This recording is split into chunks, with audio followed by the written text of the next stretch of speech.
কেউ কথা রাখেনি, খেয়ে শুনে কার কথা। দীর্ঘ ৩০ বছর সওজের জমি দখল করে আছে একটি চিহ্নিত ভূমিদস্যু সিন্ডিকেট। টেকনাফ সড়ক ও জনপদ বিভাগের অধিগ্রহণকৃত ১৩ শতক জমি ভূমিদস্যু মাওলানা আশরাফ আলী, লিয়াকত আলী, শওকত আলী, তৈয়ব আলী গঙেরা অবৈধভাবে দখল করে পাকা দালান বাড়ি ও দোকান মার্কেট নির্মাণ করার গুরুজোর অভিযোগ উঠেছে তাদের বিরুদ্ধে। এছাড়া জনসাধারণের চলাচলের রাস্তায় ইটবালি রেখে ব্যবসা করে প্রতি মাসে লাখ লাখ টাকা উপার্জন করে যাচ্ছে।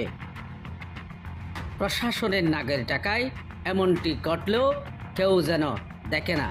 সড়ক ও জনপদ বিভাগের অবৈধ দখলদারদেরকে অবৈধ দখল ছেড়ে দেওয়ার জন্য দুইবার চূড়ান্ত নোটিশ প্রেরণ করার পরও দখলদারগণ আরও বেপরোয়া হয়ে নতুন বিল্ডিং বাড়িঘর নির্মাণ করে যাচ্ছে।